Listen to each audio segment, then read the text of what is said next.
ప్రగతి భవన్లో సీఎం కేసీఆర్ మీడియాతో మాట్లాడుతున్నారు. లైవ్లో చూద్దాం.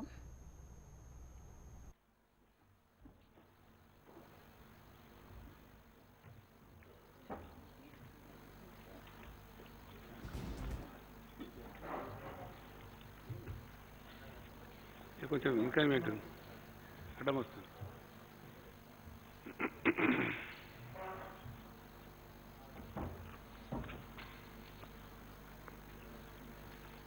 శాంతి వచ్చారు కదా.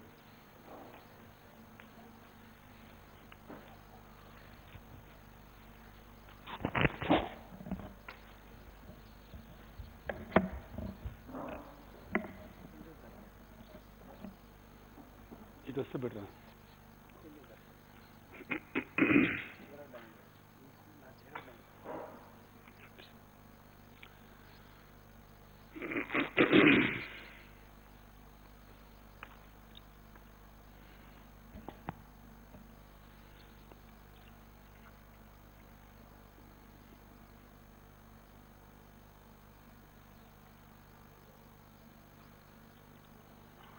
ఈ కాపీస్ ఇవ్వగలుగుతారు కదా, బెటర్ ఇచ్చేయండి. అవేంటి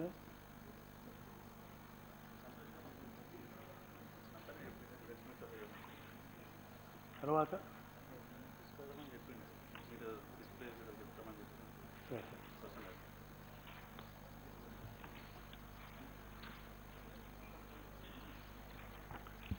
లేటెస్ట్ మనకు వచ్చినటువంటి రిపోర్ట్స్ ప్రకారంగా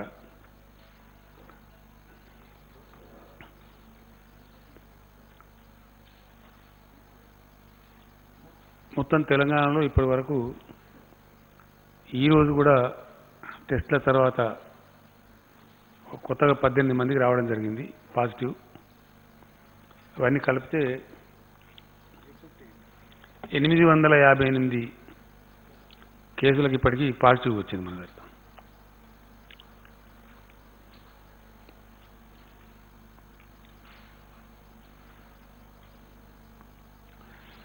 ఇందులో ఒక 21 మరణాలు సంభవించినవి. నిన్నటి ఈరోజు కూడా కలుపుకుంటే ఈ అవుట్ ఆఫ్ 858లో 186 మంది మన దగ్గర నుంచి కోలుకొని అన్ని పరీక్షల తర్వాత వాళ్ళు డిశ్చార్జ్ కావడం జరిగింది. ఇప్పుడు చికిత్సలో మన దగ్గర ఉన్న వాళ్ళు 651 మంది ఉన్నారు.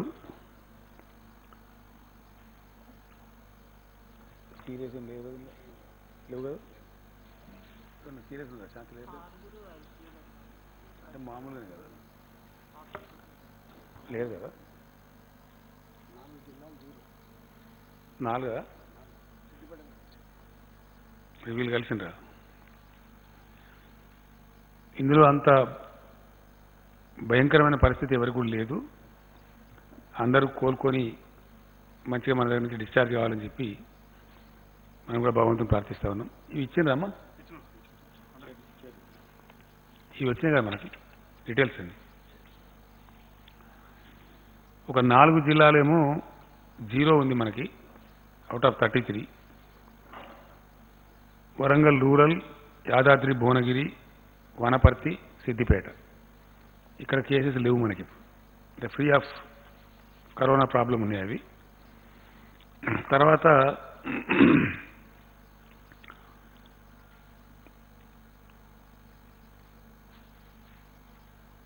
కేసులు ఎన్ని రోజులకు డబుల్ అవుతున్నాయి అనేది ఒక పరిశీలన ఉంటుంది జనరల్గా. ప్రపంచవ్యాప్తంగా కూడా ఇప్పుడు చేస్తున్నది. దేశంలో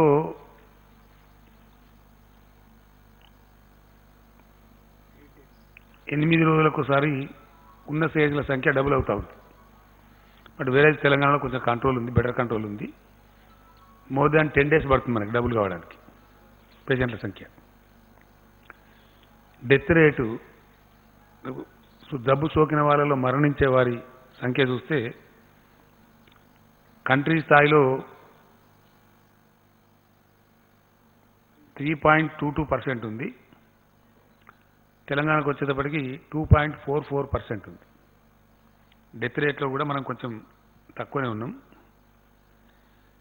మిలియన్ కేసులకు ఎంతమంది పరీక్షిస్తున్నారు, 1 మిలియన్ మందిలో అని కంపారిజన్ చేస్తే ఇండియా స్థాయిలోనేమో పర్ మిలియన్ 254 మందిని పరీక్షిస్తూ ఉన్నారు. మన దగ్గర 375 మెంబర్స్ మనం టెస్ట్ చేస్తూ ఉన్నాం. టెస్ట్లో కూడా మనం కంట్రీ యావరేజ్ కంటే చాలా ఎబోవ్ ఉన్నాం. ఈ విధంగా ప్రయత్నాలు జరుగుతున్నాయి. వీటన్నిటి మధ్య ఇట్లా వచ్చింది. దీని తదనంతరం లాస్ట్ పేజ్లో మీరు చూడొచ్చు, మీ దగ్గర వివరాలని. స్టార్టింగ్లో మనకు కొంచెం వైద్య సిబ్బందికి ఇతరత్ర అవసరమయ్యేటువంటి మెడికల్ ఎక్విప్మెంట్ తక్కువ ఉండేది మన దగ్గర. దేశంలో ఏ రాష్ట్రానికి కూడా ఇటువంటి జబ్బులు ఎదుర్కొనేటువంటి అలవాటు ఇంతకుముందు లేదు కాబట్టి, ఇంత ఉత్పాతం లేదు కాబట్టి కొంచెం తక్కువ అలవాటు ఉండేది. దానివల్ల ఈ ఎక్విప్మెంట్ అందుబాటులో ఉండేది కాదు. ఫస్ట్ ప్రెస్ కాన్ఫరెన్స్లో ఈవెన్ ప్రైమ్ మినిస్టర్ గారు కూడా అదే చెప్పినారు. తర్వాత ఎక్కడికక్కడ రాష్ట్రాలు కేంద్రం మేల్కొని ప్రయత్నాలు ముమ్మరం చేసిన తర్వాత పూర్తి స్థాయిలో ఈ ఎక్విప్మెంట్ మనకు వచ్చిన్నది. నేను లాస్ట్ టైం ప్రెస్ కాన్ఫరెన్స్లో చెప్పినట్టుగానే ఈ పీపీఈ కిట్స్ కానీ N95 మాస్క్ కానీ ఇవి మనకు వస్తూ ఉన్నాయి కంటిన్యూస్గా. వీటిని 10 లక్షల సంఖ్య కూడా తీసుకుపోవడానికి ప్రయత్నాలు జరుగుతున్నాయి. హెల్త్ మినిస్టర్ గారు ఎవ్రీడే పర్సనల్గా మానిటర్ చేస్తూ ఉన్నారు. షార్ట్లీ అంటే మనకు అవసరానికి చాలిన దానికంటే కొంచెం ఎక్కువ కూడా ఎటువంటి విపత్కర పరిస్థితి వచ్చినా ఎదుర్కోవడానికి సిద్ధంగా ఉండేటట్టు ఈ ఎక్విప్మెంట్ పూర్తి స్థాయిలో తీసుకుంటూ ఉన్నారు. ప్రస్తుతం ఈ జబ్బును సాధ్యమైనంతలో కంట్రోల్ చేయడానికి వినియోగించబడుతున్న మందులు ఏవైతే ఉన్నాయో అవి కూడా ఇప్పుడు ప్లెంటీ ఉన్నాయి మన దగ్గర. మీకు నేను ఇచ్చిన లీఫ్లో వివరాలన్నీ ఉన్నాయి. ఏ ట్యాబ్లెట్స్ ఎన్ని ఉన్నాయని కూడా ఉంది. సో ఈ విషయం ఈ విధంగా మనం ముందుకు పోతూ ఉన్నాం. ల్యాబొరేటరీస్ కానీ మన టెస్టింగ్ కెపాసిటీ కానీ అన్ని వివరాలు మీకు ఇచ్చిన పేపర్స్లో ఉన్నాయి. మీరు ఒకసారి చూస్తే మీకు ఐడియా వచ్చేస్తుంది. ఇది మాత్రమే చేస్తూ మిగతా సేవలు నిలిపివేయకుండా మన హెల్త్ డిపార్ట్మెంట్ వాళ్ళు, నేను ఫస్ట్ డేనే వాళ్ళకి చెప్పడం జరిగింది సీరియస్గా, పర్టికులర్లీ ప్రసవానికి సిద్ధంగా ఉన్నటువంటి మహిళలు కష్టమవుతుంది కాబట్టి అన్ని లాక్డౌన్ చేస్తున్నాం కాబట్టి అమ్మఒడి వాహనాలు పెట్టడం, వాళ్ళని సురక్షితంగా హాస్పిటల్ తేవటం, డెలివరీ చేసి మళ్ళీ సురక్షితంగా పంపించడం, ఇట్లాంటివన్నీ కూడా చాలా పకడ్బందీగా తెలియజేయమని చెప్పినాం. మిగతా ఈ తలసేమియా కానీ కిడ్నీ పేషెంట్ల యొక్క వాళ్ళకు అందించాల్సిన డయాలసిస్ సేవలు కానీ ఇవన్నీ కూడా చాలా పకడ్బందీగా చేయమని చెప్పినాం. ఎంతమందికి చేసింది అనేది మీ దగ్గర ఆ పేపర్లో వివరాలు ఉన్నాయి. కీమోథెరపీ కావచ్చు, క్యాన్సర్ పేషెంట్లు కావచ్చు, కిడ్నీ పేషెంట్లు కావచ్చు, వాళ్ళకు కూడా ఇబ్బంది కలగకుండా సేవలు అందిస్తూనే ఉన్నారు. ఆ విధంగా జరుగుతూ ఉంది. దీని తదనంతరం ప్రపంచవ్యాప్తంగా కూడా పరిస్థితి కొన్ని దేశాల్లో చెప్పబడుతున్నప్పటికీ మళ్ళీ అక్కడ రిపీట్ కూడా అవుతూ ఉంది. చాలా దేశాలు మానేసుకున్న వాళ్ళు మళ్ళీ లాక్డౌన్ చేసినారు. ఉదాహరణకు సింగపూర్ లాంటి దేశం కూడా ఎత్తేసినారు, మళ్ళీ లాక్డౌన్ చేసినారు పరిస్థితిని బట్టి. అట్లా ఇప్పుడు దాదాపు 42 దేశాలు సంపూర్ణ లాక్డౌన్లో ఉన్నాయి ప్రెజెంట్లీ. అతి ఎక్కువ రోజులు ఉన్నటువంటి దేశాలు జాతీయ స్థాయిలో అంటే చైనా వుహాన్ వాడికి 77 రోజులు, Ireland 67 days, France 55 days, Australia 54 రోజులు, మలేషియా 46 రోజులు, నెదర్లాండ్స్ 44 రోజులు, లిథువేనియా 43 రోజులు, పెరు 42 రోజులు, ఇట్లా చాలా దేశాలు ఆస్ట్రేలియా ఇట్లా ఉన్నాయి వివరాలన్నీ. మొత్తం మీద 42 దేశాలు చాలా రోజులుగా ఉన్నవి. ఇట్లా ఉన్న పరిస్థితుల్లో మన దగ్గర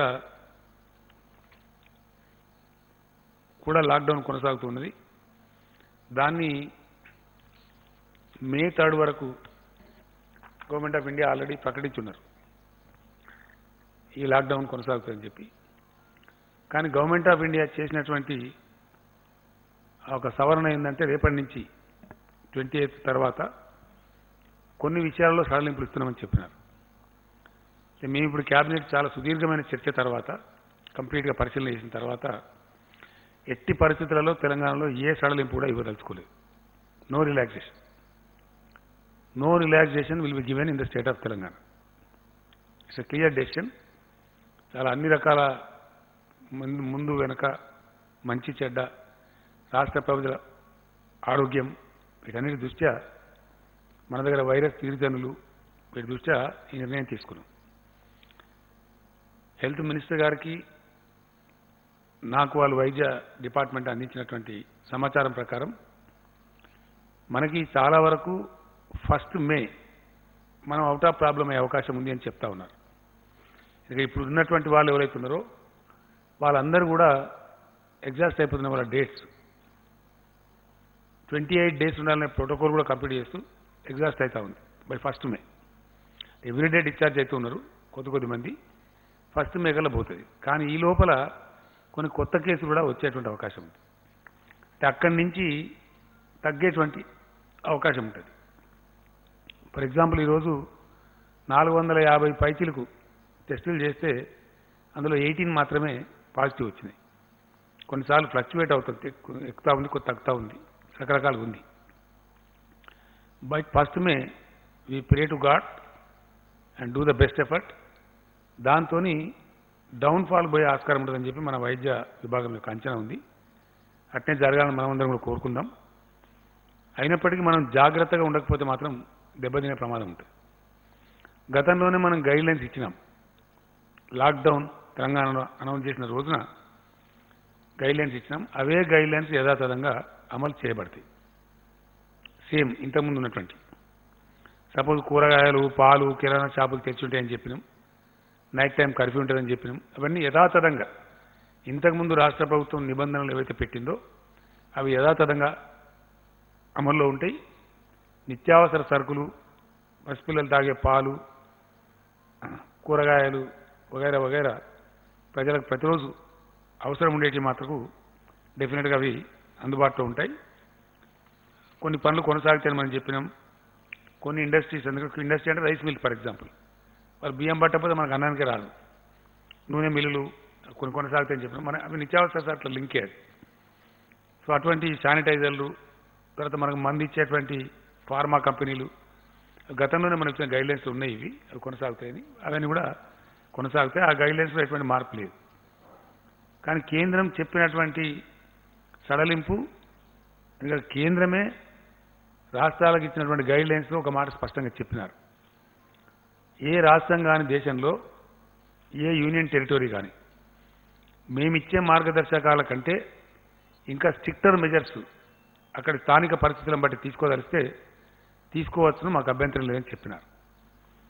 ఈ జీవో ఏదైతే 1897 జీవో ఉందో, ఎపిడెమిక్ డిజాస్టర్ మేనేజ్మెంట్ జీవో ఉందో, దాని కింద కేంద్ర ప్రభుత్వానికి ఉన్నటువంటి అధికారులే రాష్ట్ర ప్రభుత్వానికి కూడా ఉన్నాయి. ఆ పవర్ కూడా రాసింది స్పష్టంగా యాక్ట్లో. ఆ యాక్ట్ కిందనే మనం ఇప్పుడు ఈ ఆర్డర్స్ పాస్ చేస్తూ ఉన్నాం. టుడే క్యాబినెట్ కూడా తీసుకున్నది. మన రాష్ట్రంలో 3 భాగాలకు ఇది ఉండేది. ఒకటి విదేశీ ప్రయాణికులు. ఆ చాప్టర్ 100% సుఖాంతమైంది. ఇప్పుడు అందులో ఎవరు చనిపోలేదు. ఇనీషియల్లీ 32 ఉండే నంబరు, అది కొంచెం పెరిగి 64 అయిన ఉండే. కంప్లీట్ ప్రోటోకాల్ ప్రకారం 100% వాళ్ళంతా డిశ్చార్జ్ అయిపోయినారు. ఆ సమయంలో మన దగ్గర క్వారంటైన్లో ఉన్న 26,000 మంది కూడా క్షేమంగా అంతా డిశ్చార్జ్ అయిపోయినారు.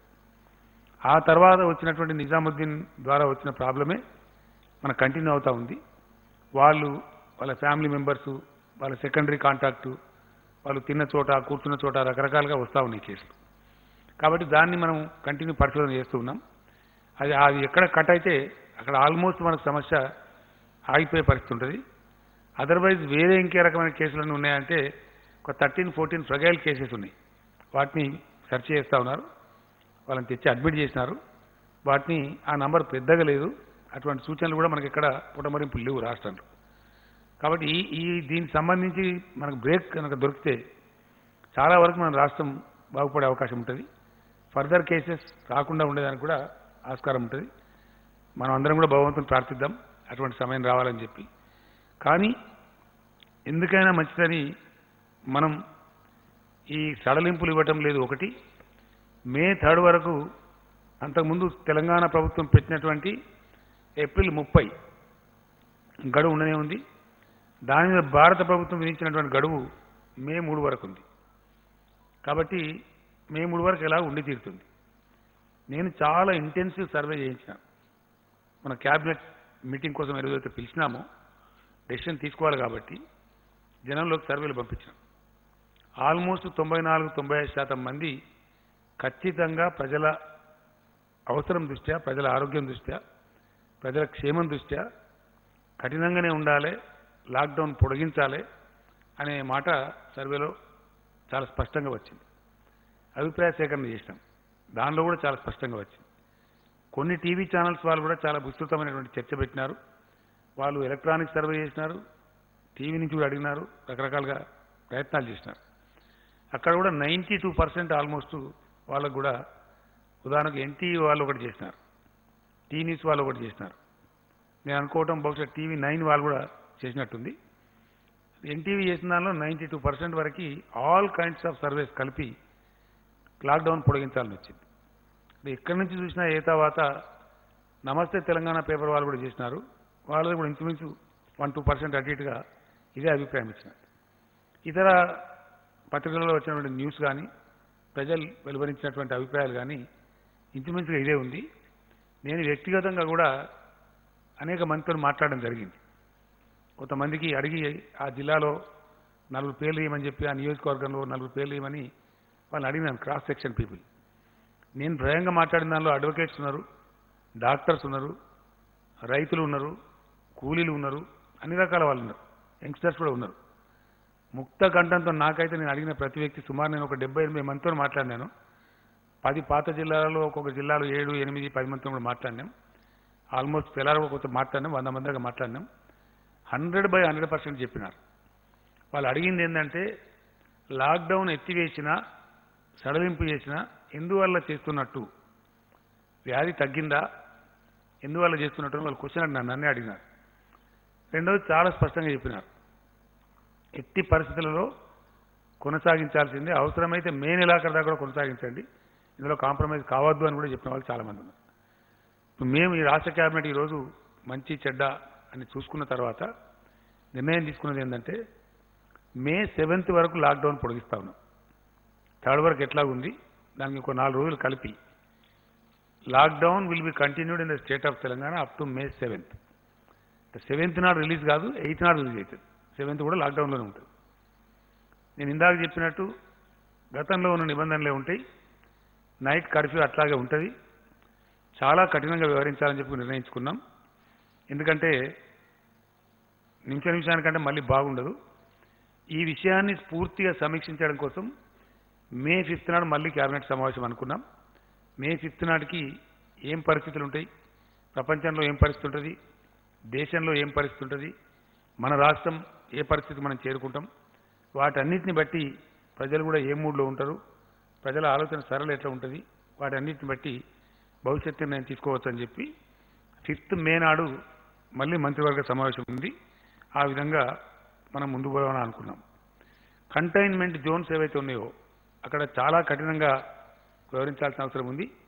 నేను డీజీపీ గారిని ప్రత్యేకంగా కూడా కోరినాను. I humbly request all the police officers in the state. ఈ ప్రాబ్లం ఎక్కువగా కంటైన్మెంట్ చేసినటువంటి, మనం కంటైన్మెంట్ చేసిందే, the very meaning of containment is నిలువరించడము అని అర్థం. వ్యాధిని ఆ పరిధి దాటకుండా అక్కడికక్కడనే ఆపివేయటం లేదా నిలువరించడం అనేది అర్థం. ఆ నిలువరించడంలో మనం విఫలం కావద్దు ఎట్ ఎనీ కాస్ట్. చాలామంది తిరిగినారు, ఆరోగ్య మంత్రి గారు, మున్సిపల్ మంత్రి గారు, మా చీఫ్ సెక్రటరీ గారు, డీజీపీ గారు, అర్బన్ డెవలప్మెంట్ సెక్రటరీ గారు, చాలామంది ఆ కంటైన్మెంట్ ఏరియాస్లో తిరిగినారు, ప్రజలకు చెప్పినారు ఎందుకు కంటైన్ చేయాల్సి వచ్చింది, సమస్య ఏంటి అని చెప్పినారు. కాబట్టి ఆ కంటైన్మెంట్లో ఉన్నటువంటి ప్రజలకు కూడా నేను పదే విజ్ఞప్తి చేస్తా ఉన్నా, దయచేసి ఎట్టి పరిస్థితులలో చాలా సీరియస్గా మీరు తీసుకోవాలి. మీ వల్ల సమాజానికి నష్టం కలగకూడదు. 100% కంటైన్మెంట్ అధికారులు చెప్పేదాన్ని మీరు ఫాలో కావాలి. ఇది మన రాష్ట్రం కోసం, మన ప్రజల కోసం అవసరం కాబట్టి వేరే విధంగా అనుకోకుండా అది ఫాలో కావాలని చెప్పి కంటైన్మెంట్ ఏరియాలో ఉండే ప్రజలను నేను కోరుతూ ఉన్నాను. అదేవిధంగా విమాన సర్వీసులు కొన్ని దేశంలో ఫాలో కావచ్చు, 4th నుంచి బుకింగ్ చేస్తున్న కొన్ని వార్తలు వస్తున్నాయి. నేను మనవి చేస్తా ఉన్నా విమాన ప్రయాణికులకు 7th దాకా తెలంగాణకు రాకండి దయచేసి. ఎందుకంటే ఇక్కడ మీకు ట్యాక్సీ ఉండదు, క్యాబ్ ఉండదు, హోటల్ ఉండదు, ఏమీ ఉండదు. చాలా కష్టమవుతుంది. జిఎంఆర్ ఎయిర్పోర్ట్ వారికి కూడా చెప్తాం 7th వరకు ఈ నిబంధనలు ఫాలో కావాల్సిందే. ఎందుకంటే మనకి ఇబ్బంది వస్తుంది, మళ్ళీ సిచ్యువేషన్ ఏదో తెలిస్తే కంట్రోల్లో ఉంటాం.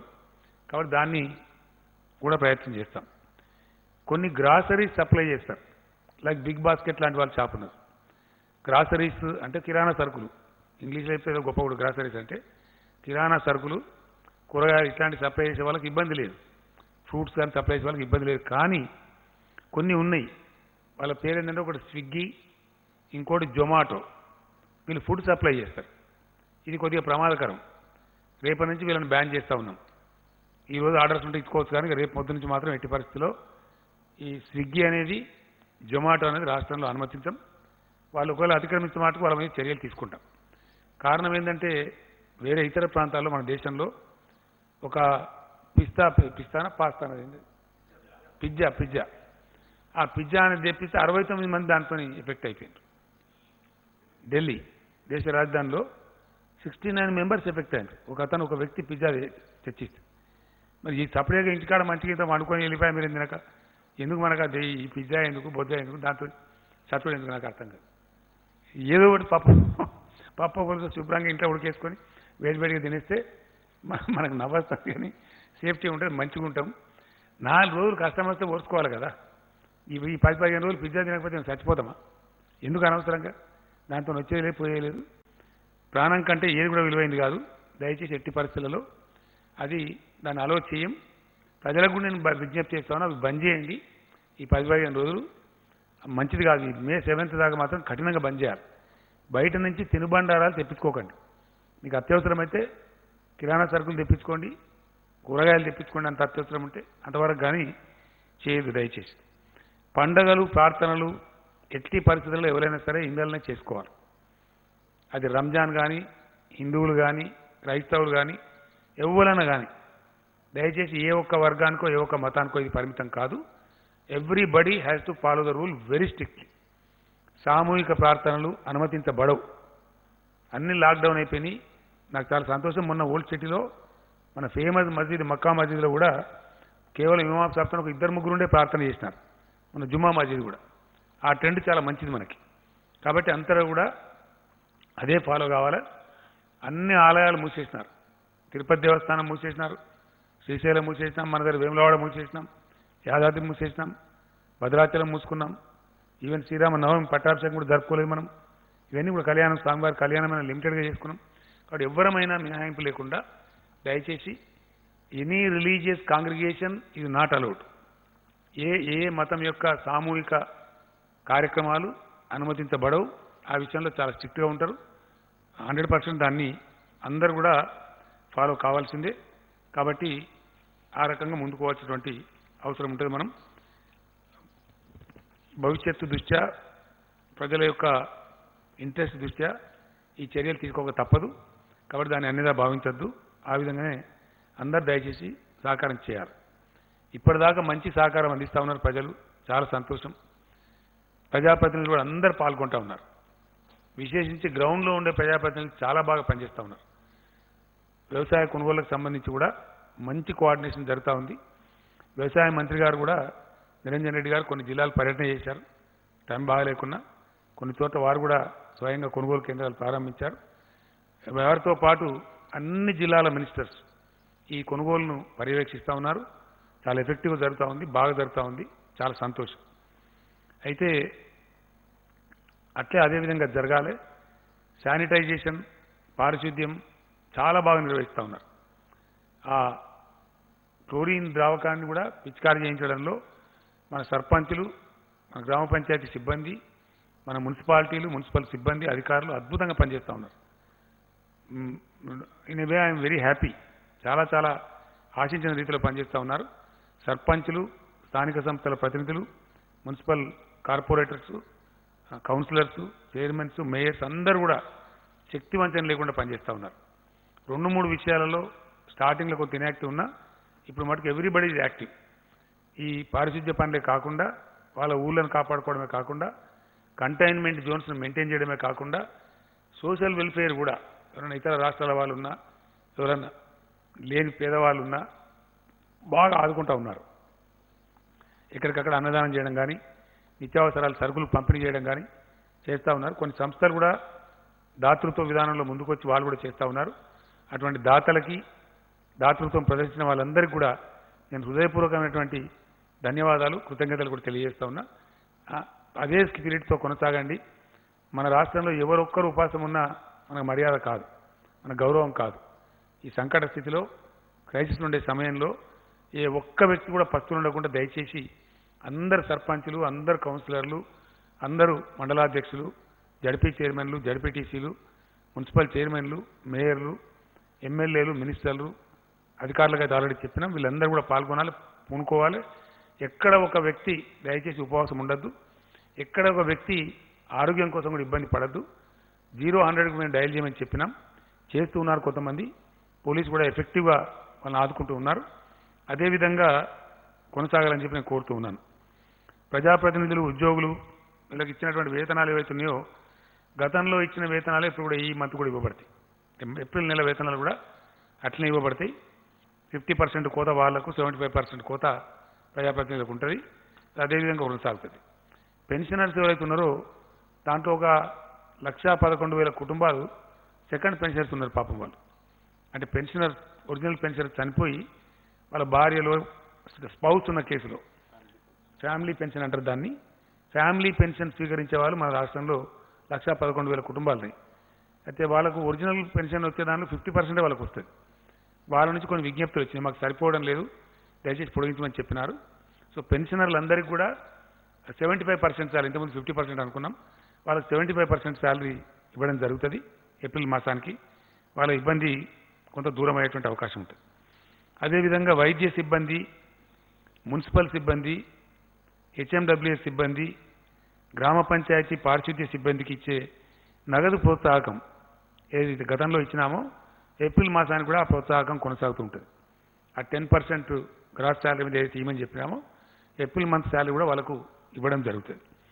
వారితో పాటు చాలామంది పోలీస్ సిబ్బంది అద్భుతంగా పనిచేస్తూ ఉన్నారు, రాత్రింబవలు కృషి చేస్తూ ఉన్నారు. వారు కంటి మీద నిద్ర లేకుండా కూడా పనిచేస్తున్న సందర్భాలు చాలా ఉన్నాయి. వాళ్ళు లైఫ్ రిస్క్ చేసి ఎండనక వాననక తిండి ఉండి లేక పనిచేస్తున్నారు. పోలీస్ సిబ్బంది కూడా ఈ నెల శాలరీ ఇచ్చేటప్పుడు 10% వాళ్ళకు కూడా గ్రాస్ శాలరీ మీద సీఎం గిఫ్ట్ కింద ఇవ్వమని ఈరోజు క్యాబినెట్ డిసైడ్ చేసింది. పోలీస్ సిబ్బందికి కూడా ఆ యొక్క సదుపాయాన్ని ఎక్స్టెండ్ చేస్తున్నాం. మనకు విద్యుత్ కార్మికులు రాత్రింబవళ్ళు పనిచేసి వాళ్ళు జనరేషన్లో కావచ్చు, ట్రాన్స్మిషన్లో కావచ్చు, డిస్ట్రిబ్యూషన్లో కావచ్చు చాలా అద్భుతంగా పనిచేస్తూ ఉన్నారు. వాళ్ళు చేసినారు కాబట్టి గొప్ప పంటలు పండినాయి రాష్ట్రంలో. మనకు 24 అవర్స్ క్వాలిటీ పవర్ సప్లై కూడా వస్తూ ఉంది. ఈ శాఖలో అందరూ కూడా కీలకమైన అధికారులే. కాకపోతే చిన్న స్థాయి ఉద్యోగులు చాలా పెద్ద సంఖ్యలో ఉన్నారు. వాళ్ళను O&M సిబ్బంది అంటారు, ఆపరేషన్ అండ్ మెయింటెనెన్స్ సిబ్బంది అంటారు. వారితో పాటు కొంతమంది ఆర్టిజాన్స్ కూడా ఉంటారు. ఎలక్ట్రిసిటీ దాంట్లో పనిచేసేటువంటి O&M సిబ్బంది, ఆర్టిజాన్స్ కలిపి మన రాష్ట్రంలో 34,512 మంది ఉన్నారు. జెన్కో, ట్రాన్స్కో, డిస్ట్రిబ్యూషన్ కంపెనీస్ అన్నీ కలిపి ఈ O&M సిబ్బంది మరియు ఆర్టిజాన్స్ ఈ పవర్ దాంట్లో 34,512 మంది ఉన్నారు. గతంలో వీళ్ళకి 50% శాలరీ ఇచ్చినాం, బట్ ఈ నెల 100% శాలరీ ఇవ్వాలని చెప్పి క్యాబినెట్ డిసైడ్ చేసింది. వాళ్ళ సేవలు అత్యవసరం కాబట్టి వాళ్ళకు 100% శాలరీ ఇవ్వడం జరుగుతుంది. ఈ విధంగా ఈ కొంత రిలీఫ్ వీళ్ళకి రావడం జరుగుతూ ఉంది. అట్లానే డిజాస్టర్ మేనేజ్మెంట్ యాక్ట్ ప్రకారం ఈరోజు క్యాబినెట్ నిర్ణయించింది, ఆదేశాలు చీఫ్ సెక్రటరీ గారు జారీ చేస్తున్నారు. ఖచ్చితంగా ఇళ్ల కిరాయిదారుల నుంచి వాళ్ళ దగ్గర వాళ్ళు సంపాదించుకునే పరిస్థితి లేదు. రాష్ట్రం, దేశం లాక్డౌన్లో ఉంది, బిజినెస్లు ఆగిపోయినాయి.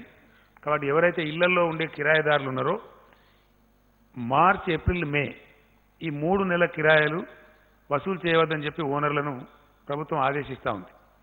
3 months డిఫర్మెంట్ ఇవ్వాలి. ఇప్పుడు వసూలు చేయవద్దు, వాళ్ళ దగ్గర డబ్బు లేదు, ఆదాయం లేదు. కాబట్టి తర్వాత నెలలలో దాన్ని వాయిదాల వారీగా అడ్జస్ట్ చేసుకోవాలి. కానీ ఎట్టి పరిస్థితులలో కిరాయిదారులు మాత్రం వసూలు చేయవద్దు. ఇది అప్పీల్ కాదండి, ఈ యాక్ట్ కింద రాష్ట్ర ప్రభుత్వానికి ఉన్న అధికారం. It's a order by the cabinet. దాన్ని ఖచ్చితంగా పాటించాలి.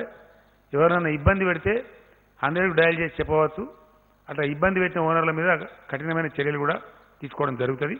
కాబట్టి ఓనర్లందరినీ మేము రిక్వెస్ట్ చేస్తూ ఉన్నాం, ఈ కఠిన సమయంలో కిరాయిదారులను దయచేసి సతాయించవద్దు. అందరిని మనం సమాజం కలిస్తేనే లాభం చేయగలుగుతాం కాబట్టి ఒకరికొకరు అండగా ఉండాలి. కాబట్టి ఈ టైంలో దయచేసి వాడిని ఇబ్బంది పెట్టని కోరుతూ ఉన్నాం. అదేవిధంగా ఈ ఇళ్ల కిరాయి కూడా మేము మీకు వాయిదా చేసినాం కదా అని వడ్డీ వసూలు చేయకూడదు. ఎలాంటి వడ్డీ లేకుండా వాయిదాల పద్ధతిలో తీసుకోవాలి తప్ప మీకు మేము డిఫర్మెంట్ ఇచ్చినాం కాబట్టి వడ్డీ కట్టాలా అని మళ్ళీ అదొక ఇబ్బంది పెట్టకూడదు. కాబట్టి వడ్డీ వసూలు చేయడానికి లేదు, ఇది గవర్నమెంట్ ఆర్డర్. అదేవిధంగా ప్రాపర్టీ ట్యాక్స్ చెల్లిస్తూ ఉంటారు. జిహెచ్ఎంసీ కావచ్చు, మున్సిపాలిటీస్ కావచ్చు, ఇతర కావచ్చు. 2019-20 సంవత్సరానికి సంబంధించి జనరల్గా ఇది ఎట్లా ఉంటుందంటే 1 మంత్ లేటర్ కడతా ఉంటారు. మార్చి ట్యాక్స్ అంతా ఏప్రిల్లో కడతా ఉంటారు జనరల్గా. వాళ్ళు కట్టడంలో కొంత విఫలమైనారు. వాళ్ళకు ఒక రిలాక్సేషన్ ఇచ్చింది ఇలా క్యాబినెట్. ఎటువంటి అపరాధ రుసుము లేకుండా ఏప్రిల్ లోపల కట్టకపోతే అపరాధ రుసుము వేస్తారు. అపరాధ రుసుము లేకుండా 31st మే దాకా వాళ్ళకు ఛాన్స్ ఇవ్వడం జరిగింది. వాళ్ళు చెల్లించుకునే వాళ్ళు దానిలో ఎటువంటి పెనాల్టీ లేకుండా చెల్లించుకునే అవకాశం ఉంటుంది. అదేవిధంగా ఈ ప్రైవేట్ స్కూల్స్, ఈ 10,000 పైచీలకు పాఠశాలల్ని ఇక్కడ 30 లక్షల పైచీలకు విద్యార్థులు, వీళ్ళు స్పష్టమైన ఆదేశం ఇస్తూ ఉంది రాష్ట్ర ప్రభుత్వం. ఎట్టి పరిస్థితుల్లో దాన్ని ఉల్లంఘించడానికి లేదు. వీళ్ళు ఎట్టి పరిస్థితిలో 20-21 సంవత్సరానికి ఒక్క పైసా కూడా ఫీజులు పెంచే అవకాశం లేదు, పెంచకూడదు. It's an order by the government. ఇది ప్రభుత్వ ఆదేశం. ప్రైవేటు విద్యా సంస్థలు ఇంత పెంచండి అంత పెంచండి అని కొంత నోటీసులు ఇస్తూ ఉన్నారు. That is not allowed in the state. ఎట్టి పరిస్థితుల్లో 2021 అకాడమిక్ ఇయర్కి ₹1 కూడా ఒక పైసా కూడా ఫీజులు పెంచేటువంటి అవకాశం లేదు, పెంచకూడదు. 2, రకరకాల ఫీజులు వీళ్ళు వసూలు చేస్తూ ఉంటారు. ఎట్టి పరిస్థితుల్లో వసూలు చేయకూడదు. మంత్లీ నెలవారీగా కేవలం ట్యూషన్ ఫీజు మాత్రమే వసూలు చేసుకోవాలి. అదర్ దాన్ ట్యూషన్ ఫీజు ₹1 కూడా వసూలు చేయడానికి వీలు లేదు. ఇది ప్రభుత్వ ఆదేశం, ఖచ్చితంగా ఫాలో కావాలి. తర్వాత రోజుల్లో దాన్ని చూసుకోవచ్చు పరిస్థితి చక్కబడ్డ తర్వాత. ఇప్పుడు మటుకు ఓన్లీ ట్యూషన్ ఫీజు మాత్రమే, అది నెలవారీగా, సంవత్సరానికి అంత ఒకటేసారి కట్టండి అని కూడా జబర్దస్తి చేయడం లేదు. Only month wise tuition fee మాత్రమే తీసుకోవాలా. అంతకు మించి విద్యార్థులను కానీ విద్యార్థుల తల్లిదండ్రులను కానీ ఇబ్బంది పెట్టకూడదు. ఈ కష్ట సమయంలో పెట్టినట్టయితే ఎవరిని కష్టపెట్టినా 100కు డయల్ చేయండి, వెంటనే యాక్షన్ ఉంటుంది. చాలా యాక్టివ్గా చర్యలు కూడా తీసుకుంటాం. వాళ్ళ యొక్క పర్మిట్లు కూడా రద్దు చేస్తాం. ఎట్టి పరిస్థితుల్లో నిర్దాక్షిణ్యం కూడా ఈ విషయంలో. ఇది ప్రజలకు సంబంధించి, ముఖ్యంగా పేదలకు సంబంధించింది. ప్రజలు ఇప్పుడు తమ ఆదాయాన్ని కోల్పోయి ఉన్నారు, ఆదాయం లేదు. మరీ దారుణంగా ఉంటుంది పరిస్థితి. ముందటికి మార్చిలోనన్న సగం వచ్చింది కానీ ఏప్రిల్లో అయితే 0 అయిపోయింది. అది ఏం పని లేదు ఎక్కడ. ఎవరి ఇళ్లలో వాళ్ళు ఉండిపోవాల్సిన పరిస్థితి వచ్చింది. 4 శాఖలు తినేవాళ్ళు 2 శాఖలు తిని పప్పోలు పుట్టుతో తిని బతుకుతున్నటువంటి పరిస్థితి. ప్రజలు కష్టంలో ఉన్నప్పుడు వాళ్ళని ఫర్దర్ కష్టపెట్టడం సమాజానికి ఎవరికి కూడా ధర్మం కాదు. కాబట్టి ఈ విషయంలో దయచేసి ఎట్టి పరిస్థితులలో దీన్ని వేరే విధంగా అనుకోవద్దు.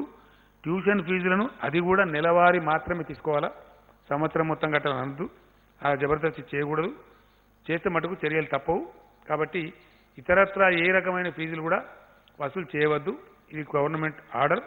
కాబట్టి దానికి ఖచ్చితంగా పాటించాలని చెప్పి కోరుతా ఉన్నాం. అదేవిధంగా ఏప్రిల్ మాసంలో చాలా దారుణంగా ఆదాయాలు లేవు కాబట్టి, పనే లేకుండా పోయింది కాబట్టి, ఎవరింటికాన్ని వారిని ఉండమని ప్రభుత్వమే చెప్పింది కాబట్టి పేదలు కూడా ఇబ్బందులలో ఉంటారు. కాబట్టి తెల్ల రేషన్ కార్డున్న ఈ 87.5 lakh రేషన్ కార్డ్స్ ఏవైతున్నాయో వాళ్ళకు మే మాసానికి కూడా ఈ నెలకి ఇచ్చినట్టు, ఏప్రిల్ నెలకి ఇచ్చినట్టే ప్రతి వ్యక్తికి 12 కిలోల బియ్యం ప్రతి కార్డు మీద ఇవ్వడం, ఉచితంగా ఫ్రీగా ఇవ్వడం జరుగుతుంది. ఈచ్ పర్సన్కి 12. అంటే ఒక కుటుంబంలో 5గురు ఉంటే 60 కేజీలు వస్తుంది. ₹1 కూడా దానికి ఛార్జీ లేదు, ఫ్రీగానే ఇస్తారు. అట్లే ఇవ్వడం జరుగుతుంది. ఏప్రిల్ ఎట్లా ఇచ్చిండ్రో మే మాసం కొరకు కూడా అట్లనే ఇస్తారు. అదేవిధంగా ప్రతి కుటుంబానికి ₹1,500 కూడా గవర్నమెంట్ ఇస్తుంది కూరగాయల నిమిత్తం, ఇతర కిరాణా సామాన్ నిమిత్తం. అవి మే మొదటి వారంలోనే అందజేయమని చెప్పి మేము కోరినాం. చీఫ్ సెక్రటరీ గారు ఆదేశాలు కూడా ఇస్తూ ఉన్నారు. సివిల్ సప్లైస్ అధికారులకు ఆదేశాలు ఇవ్వడం జరిగింది. మే 7th లోపే అందరికి కూడా అందజేయబడతాయి. ఇక్కడ పాయింట్ ఏంటంటే మొన్న కొంతమంది దుర్మార్గులు ఉంటారు కదా, అక్కడక్కడ కొన్ని పుకార్లు పుట్టించినారు. 1500 రూపాయలు బ్యాంకులో వేసినాం. ప్రజలు ఈ విషయాన్ని బాగా గమనించాలి.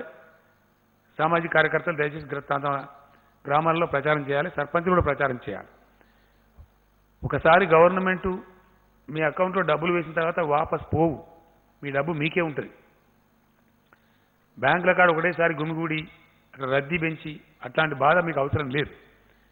మీకు ప్రతి ఒక్క వ్యక్తికి డబ్బులు వస్తాయి. అది నెల రోజుల పాటు మీ ఇష్టం ఉన్నప్పుడు తీసుకోవచ్చు, ఎప్పుడైనా తీసుకోవచ్చు. ఒకసారి బ్యాంకులో జమ అయినాయి అంటే తిరిగి వాపస్ పోవు. కొంతమంది అనవసరంగా మనం పుకార పుట్టించి వాపస్ పోతే అని చెప్తే బ్యాంకుల కాడ రద్దీ పెరిగింది, రష్ పెరిగింది. అది మంచిది కాదు. ఈ చట్టం ప్రకారమే మనం గుమి కూడవద్దు అనేది మన ఆలోచన. కాబట్టి గుమి కూడవద్దు. దయచేసి మంచిగా వెసులుబాటు, ఉదయం తీసుకోండి, కొందరు మధ్యాహ్నం తీసుకోండి, కొందరు రేపు తీసుకోండి, కొందరు ఎల్లుండి తీసుకోండి, ఎప్పుడైనా సరే తీసుకోవచ్చు. మీ డబ్బు మీకు అక్కడ సేఫ్గా ఉంటుంది. అది వాపసు పోయే ప్రశ్నే లేదు. అది ఎట్టి పరిస్థితులలో మీ డబ్బులు మీరు సేఫ్గా తీసుకోవచ్చు. కాబట్టి దానికి ఆత్రపడి బ్యాంకుల దగ్గర రష్ పెంచద్దు. అది మనకే మంచిది కాదు. పేదలకు మన రాష్ట్రంలో సుమారుగా ఇచ్చే 40 లక్షల మంది పేదలకు ఇచ్చే ఆసరా పెన్షన్స్ ఏవైతే ఉన్నాయో అవి యథావిధంగా వాళ్ళకి 2016 రూపాయలు ఇవ్వబడతాయి. అందులో ఏం కోత లేదు. మే మాసానికి కూడా పూర్తి ఆసరా పెన్షన్లు వాళ్లకు అందజేయడం జరుగుతుంది. ఎవరైతే ఇతర రాష్ట్రాల కూలీలు, మైగ్రాంట్ లేబర్ అంటే వలస కూలీలు ఉన్నారో మన రాష్ట్రంలో ఉన్నవాళ్ళు, వాళ్ళకు మొన్న ఏ పద్ధతి అయితే ఇచ్చినామో, ఒకవేళ కూలీ ఒక్కడే ఉంటే, ఇండివిజువలే ఉంటే ఆయనకు 12 కేజీల రైస్ ఇస్తారు, 500 రూపాయలు ఇస్తారు.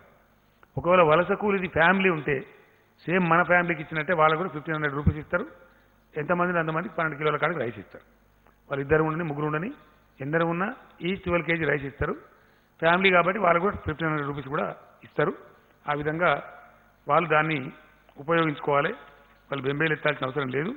ఆ రకంగా వాళ్ళకు కూడా రాయితీలు ఉంటాయి.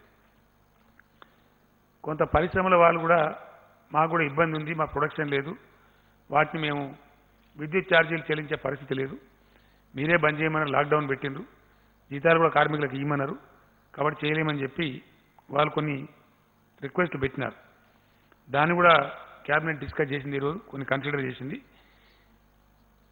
ఈ లాక్డౌన్ పీరియడ్లో వాళ్ళు చెల్లించాల్సినటువంటి ఫిక్స్డ్ ఛార్జెస్ అని ఉంటాయి వాళ్ళకి, దానికి డిఫర్మెంట్ ఇస్తూ ఉన్నారు. ఏప్రిల్ మే మాసాలకి, ఏప్రిల్ మే మాసం యొక్క ఫిక్స్డ్ ఛార్జెస్ పరిశ్రమల వాళ్ళకి రద్దు చేయబడతా ఉన్నాయి. ఫిక్స్డ్ ఛార్జ్ అంటే ఏంటంటే కరెంటు వాడినా వాడకపోయినా కట్టే బిల్లులు అవి వసూలు చేయబడతాయి. ఇవాళ వాడలేదు కాబట్టి కరెంటు ఛార్జ్ వచ్చే ఆస్కారమే లేదు. కాబట్టి they are not any problem. గతంలో ఎవరైనా ఇప్పుడు బిల్లులు సకాలంలో ఒకవేళ చెల్లిస్తామంటే ఒక 1% వాళ్ళకి రిబేట్ కూడా ఇస్తారు. ఇప్పుడు అదేవిధంగా లాక్డౌన్ పీరియడ్లో ఎవరైతే కొన్ని పరిశ్రమలు జరిగేవి పవర్ ఛార్జెస్ ఉంటాయో సకాలంలో వాళ్ళు చెల్లించినట్టయితే, లైక్ ఫార్మా ఇండస్ట్రీ మనం పర్మిట్ చేసినాం, రైస్ మిల్ మనం పర్మిట్ చేసినాం, ఇట్లా కొన్ని ఉన్నాయి కదా, ఇతరత్ర నడుపుకొని చేసినా కూడా మనం పర్మిట్ చేసినటువంటివి, వాళ్ళు కూడా సకాలంలో బిల్ పే చేస్తే వాళ్ళకు కూడా 1% రిబేట్ కూడా ఇవ్వడం జరుగుతుంది. ఆ విధంగా ఉంటుంది. ఈ డిఫర్మెంట్ ఏదైతే ఇచ్చిండ్రో ఈ ఏప్రిల్ మే మాసానికి పరిశ్రమలకు ఈ 2 నెలల బిల్లులకి ఫిక్స్డ్ ఛార్జెస్ మీద రిబేట్ అయితే ఇచ్చిండ్రో ఇవి తర్వాత వాళ్ళు వాయిదాల రూపంలో కట్టాలి. గతంలో పద్ధతి ఏంటంటే వాళ్ళు దీని మీద పెనాల్టీ కట్టాలి. ఇప్పుడు పెనాల్టీ మాఫీ చేయడం జరిగింది. పెనాల్టీ చెల్లించాల్సినటువంటి అవసరం లేదు. ఆ డిలే పేమెంట్ పెనాల్టీ ఏదైతే ఉంటుందో ఆ విధంగా దానికి ప్రాబ్లం లేదు. అదేవిధంగా చెప్పిన నేను ఆల్రెడీ టోల్డ్ అయితే ఆసరా పెన్షన్ చెప్పాను కదా, చెప్పాను. సో అదేవిధంగా వైద్య సిబ్బందికి నా యొక్క ధన్యవాదాలను తెలియజేస్తూ ఉన్నా. ఎందుకంటే చాలా మంచి పని వాళ్ళు చేస్తూ ఉన్నారు, స్థైర్యం కోల్పోకుండా అద్భుతంగా చేస్తూ ఉన్నారు. మీకు ఇచ్చిన దానిలో వివరాలని ఇప్పుడు వాళ్ళకు సిబ్బందికి ఎటువంటి ఇబ్బంది లేకుండా అన్ని ఎక్విప్మెంట్స్ కానీ మెడిసిన్స్ కానీ మంచి చెడ్డ అన్నీ కూడా ఉన్నాయి. ఇలా మెడికల్ డిపార్ట్మెంటు వాళ్ళకు మంచి వార్త ఏంటంటే ఈ గచ్చిబౌలి స్పోర్ట్స్ కాంప్లెక్స్ ప్రపంచవ్యాప్తంగా కూడా ఏమైందంటే రకరకాల దేశాలలో రకరకాల క్రీడలు జరుగుతూ ఉంటాయి, క్రీడోత్సవాలు కూడా జరుగుతూ ఉంటాయి. ఒలింపిక్స్ కావచ్చు, జాతీయ స్థాయి క్రీడలు కావచ్చు, రకరకాలు జరుగుతాయి. వాటిని ఏం చేస్తారంటే అక్కడ నిర్మించినటువంటి ఏసియాడ్ కూడా జరిగింది మన ఇండియాలో. ఇందిరాగాంధీ గారు ప్రైమ్ మినిస్టర్ ఉండే రోజుల్లో స్పోర్ట్స్ విలేజెస్ అని కడతారు. వచ్చిన క్రీడాకారులు వాళ్ళ వసతులు కల్పించాలని చెప్పి కడతారు. తర్వాత ఏం చేస్తారంటే వాటిని సమాజానికి ఉపయోగపడాలి కాబట్టి తీసేసి వేరియస్ గవర్నమెంట్ డిపార్ట్మెంట్స్ కనిస్తారు, లేకపోతే అమ్మేస్తారు. మన గచ్చిబౌలి స్టేడియం ప్రత్యేకమైన క్రీడల కోసం కట్టిందే. అప్పుడు 78 ఎకరాల జాగా వాళ్ళు తీసుకొని గవర్నమెంట్ నుంచి కట్టినారు. కొన్ని ఫ్లాట్స్ అమ్మేసినారు, కొన్ని విల్లాస్కు జాగాలు ఇచ్చినారు, అంత అయిపోయింది. ఈ మిగిలిన భవనం కూడా ఒకటి ఐడియల్గా పడి ఉంది. చాలాసార్లు మనం అనుకున్నాం, తెలంగాణ హైకోర్టు ఏర్పడినప్పుడు కూడా అవసరం కూడా ఆ బిల్డింగ్ వాడదాం అనుకున్నాం. జడ్జిలు పోయి అప్పుడు ఇన్స్పెక్షన్ కూడా చేసినారు, కానీ అది వాడలేదు. తర్వాత హైకోర్టు బైఫర్కేట్ అయిపోయింది. ఇప్పుడు ఆ స్పోర్ట్స్ కాంప్లెక్స్ను ఆ 14 అంతస్తులతో కూడుకున్న 540 రూమ్ల బిల్డింగ్ని హెల్త్ డిపార్ట్మెంట్ ట్రాన్స్ఫర్ చేయడం జరిగింది. క్రీడా శాఖ నుంచి హెల్త్ డిపార్ట్మెంట్కి ఇస్తూ ఇలా క్యాబినెట్ నిర్ణయం తీసుకున్నది. దాని కింద 9 ఎకరాల 16 గుంటల భూమి ఉంది. ఆ ల్యాండ్ కూడా హెల్త్ డిపార్ట్మెంట్ వారికే ట్రాన్స్ఫర్ చేసినాం. రేపటి నుంచి దాని హక్కులు హెల్త్ డిపార్ట్మెంట్ వారికే ఉంటాయి. అయితే అక్కడ ఇప్పటికే ఆరోగ్య శాఖ మంత్రి గారు, నా ప్రిన్సిపల్ సెక్రటరీ నరసింహరావు గారు, వీరందరూ కూడా శ్రద్ధ వహించి ఆరోగ్య శాఖ వారు కూడా వార్ ఫుడ్ బేసిస్లో 1500 కెపాసిటీ బెడ్స్ ఇప్పుడు తయారు చేసినారు. రేపటి నుంచి వస్తున్నారు ఆయన. ఫ్రమ్ టుమారో అది ఫుల్ యూజ్లోకి వస్తూ ఉంది, 100% యూజ్లోకి వస్తూ ఉంది. సో ప్రస్తుతం అది కోవిడ్ స్పెషల్ హాస్పిటల్ కింద దాన్ని వాడుకుంటాం, మనకు వాడవలసిన అవసరం ఏర్పడితే. తదనంతరం మాత్రం దానికి ఇంకో 10-15 ఎకరాల భూమిని కూడా జత చేస్తూ ఉన్నాం. ఎందువల్ల అంటే మనం దానికి అద్భుతమైన ఒక ఆసుపత్రి కింద తయారు చేయాలని నిర్ణయించినాం. ఎంచేపు గాంధీ, నీలోఫరు, ఉస్మానియా కాకుండా నగరానికి 4 చోట్ల 4 కడదాం అనుకున్నాం. మనకు తూర్పు దిశలో ఎయిమ్స్ వచ్చింది, all India institute of medical sciences, Bhimanagar దగ్గర. పశ్చిమ దిశలో ఇప్పుడు ఇది వస్తూ ఉంది. దీని పేరు టిమ్స్ అని పెట్టినాం, Telangana institute of medical sciences and research. మీరు రాసుకోవాలి దయచేసి, Telangana institute of medical sciences and research. దీంతో పాటు పోస్ట్ గ్రాడ్యుయేట్ కాలేజ్ కూడా ఉంటుంది, మెడికల్ కాలేజీ. దాంట్లో పోస్ట్ గ్రాడ్యుయేట్ విద్యార్థులకు శిక్షణ కూడా ఉంటుంది. చాలా ఒక ప్రెస్టీజియస్ ఇన్స్టిట్యూట్ కింద తయారవుతుంది. నిమ్స్ కంటే కూడా ఇంకా స్టాండర్డ్గా ఉండే విధంగా నిమ్స్ స్థాయిలోనే ఉంటుంది. ఇందులో ఒక 750 పడకలు జనరల్ హాస్పిటల్ లాగా ఉంటాయి, ఉస్మానియా గాంధీలాగా. మరొక 750 హాస్పిటల్స్ ఏమో మల్టీ స్పెషాలిటీ హాస్పిటల్ ఉంటుంది. చాలా బాగా అద్భుతమైన కార్పొరేట్, ఏ కార్పొరేట్ హాస్పిటల్ తీసుకోని విధంగా ఈ ఫెసిలిటీ ప్రజల కోసం ప్రభుత్వ రంగంలో పూర్తి ప్రభుత్వ అర్జనలో వస్తుంది. ఇది ఇచ్చినాం బిల్డింగు. ఈ బిల్డింగ్ ఇంకా ఏమేమి హంగులు పర్మనెంట్గా ఏమేమి హాస్పిటల్ ఎట్లా రూపుదిద్దాలనేది అది ఆరోగ్య శాఖ మంత్రి గారే బాధ్యత తీసుకోమని కూడా క్యాబినెట్ రిక్వెస్ట్ చేసింది. వారి ఆధ్వర్యంలో దీన్ని ఒక అద్భుతమైన మెడికల్ ఫెసిలిటీ కింద తెలంగాణ రాష్ట్రానికి, తెలంగాణ ప్రజలకు ఇది అందుబాటులోకి ఆరోగ్య శాఖ మంత్రి గారు తేబోతా ఉన్నారు. అదేవిధంగా మనకుండే స్టేడియంలు, మనకు షామీర్పేటలో మరియు అక్కింపేట ఎయిర్పోర్ట్ వద్ద ఉన్న 300 ఎకరాల స్పోర్ట్స్ డిపార్ట్మెంట్ యొక్క స్థలాలు, హైదరాబాద్ నగరంలో విస్తరించిన అనేక స్టేడియాలు, వీటన్నిటి మీద చాలా రోజులు అనుకుంటా ఉన్నాం. హైదరాబాదు గొప్ప నగరం కాబట్టి ఇది ఒక అద్భుతమైనటువంటి అంతర్జాతీయ నగరం కావాలని మనం కలలుగంటున్నాం. కాబట్టి ఇక్కడ health city, education city, cinema city రావాలని మనం అనుకున్నాం. అట్లనే స్పోర్ట్స్ సిటీ ఆఫ్ తెలంగాణ ఇటు హైదరాబాద్ అని కూడా రావాలని చెప్పి చాలా రోజులు అనుకుంటా ఉన్నాం. క్రీడా శాఖ మంత్రి గారు శ్రీనివాస్ గౌడ్ గారి అధ్యక్షతన ఈరోజు క్యాబినెట్ సబ్ కమిటీని క్యాబినెట్ నియమించింది. వారి అధ్యక్షతన మున్సిపల్ మినిస్టర్ గారు, పంచాయతీరాజ్ మినిస్టర్ గారు, ఎడ్యుకేషన్ మినిస్టర్ గారు, ఈ 3 మినిస్టర్ల సభ్యులుగా ఒక సబ్ కమిటీ నియామకం చేసినాం. తెలంగాణ రాష్ట్ర సమగ్ర క్రీడా విధానాన్ని, క్రీడా పాలసీని తయారు చేయవలసిందిగా వారిని కోరడం జరిగింది. ఆ విధంగా వారి ప్రపోజల్ తయారు చేయాలని చెప్పి కోరడం జరిగింది. వ్యవసాయానికి సంబంధించి 2 కౌంట్స్లో ఈరోజు క్యాబినెట్ సమీక్షించడం జరిగింది. ఒకటి,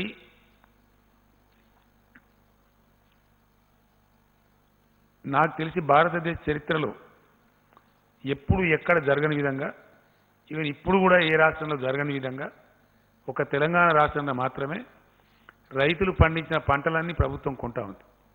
ఇది first time in the Indian history. ఈ కోవిడ్ సందర్భంలో, కరోనా వ్యాధి సందర్భంలో కూడా ఏ రాష్ట్రం కూడా కొంటలేదు ఇండియాలో. తెలంగాణ రైతాంగం మీద మాకున్న ప్రత్యేక శ్రద్ధ ప్రేమ కనబరచాలి, వాళ్ళు బాగు తీసుకురావాలి, ఖచ్చితంగా బాగు చేయాలి. ఎందుకంటే ఇక్కడ ఒక మాట నేను చెప్పాలి, ఖచ్చితంగా చెప్పాలి. ఒక చిన్న విషయం నేను మొన్న చెప్పిన తర్వాత నాకు చాలామంది ఫ్రెండ్స్ కూడా మాట్లాడినారు. కొన్ని ఆశ్చర్యకరమైన విషయాలు ఉంటాయి. ఈరోజు నిన్న ఒక రిపోర్ట్ వచ్చింది ఒక ఇంటర్నేషనల్ జర్నల్లో. ప్రపంచం మొత్తం అతలాకుతలమైన ఈ సందర్భంలో రేపు రాబోయే రోజులలో భోజనానికి కూడా ఇబ్బందులు వస్తాయి, వరల్డ్ రేషన్ పాటించాల్సిన అవసరం ఏర్పడుతుందని చెప్పారు. వరల్డ్ రేషన్ రెగ్యులేట్ చేసుకోవాల్సి వస్తుంది, చాలా దారుణమైన పరిస్థితులు ఏర్పడే ప్రమాదం ఉందని కూడా నిపుణులు తమ నివేదికలు ఇస్తూ ఉన్నారు. అంటే వ్యవసాయానికి ఎంత ఇంపార్టెన్స్ ఉందో దాన్ని బట్టి మనకు అర్థమవుతూ ఉంది. మనది ప్రధానంగా వ్యవసాయక దేశం. రైతాంగాన్ని వ్యవసాయాన్ని బాగా నిర్లక్ష్యం చేయబడతా ఉంది ఈ దేశంలో. కానీ తెలంగాణ ప్రభుత్వం చాలా కమిట్మెంట్తోని అనేక స్కీములు తెచ్చి రైతు బంధు, రైతు బీమా, 24 hours ఉచిత విద్యుత్తు, సత్వర ప్రాజెక్టు నిర్మాణం, 6 నెలలు పంటల ప్రాజెక్టు ద్వారా నీటి సరఫరా, ఇవన్నీ చేసి చూపించినాం. ప్రాక్టికల్గా జరిగినాయి. శ్రీరామ్ సాగర్ ప్రాజెక్టు చరిత్రలో ఎప్పుడు కూడా కాకతీయ కాలువ 6 మాసాల పాటు నిరంతరంగా నీళ్ళు ఇవ్వలే.